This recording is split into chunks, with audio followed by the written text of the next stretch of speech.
In this video, I am going to show you how to get Roblox voice chat. For this, you need to follow these steps. Roblox voice chat is still in beta, so there are few things to consider before you can use it.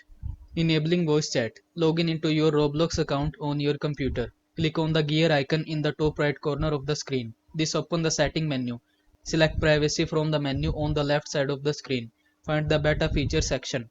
Look for the toggle next to enable voice chat and turn it on. Using voice chat in a game. Not all Roblox games support voice chat. Look for a yellow beta button at the top left corner of the game window when you launch a game. This indicates the game has voice chat. Clicking the beta button, which brings up a terms of service pop-up reminding you that your audio is being recorded. Make sure your microphone is connected to your computer and selected in the game settings under the input device tab. So that's all for this video. Don't forget to like this video and subscribe to my channel for more this type of content. Thank you so much for watching.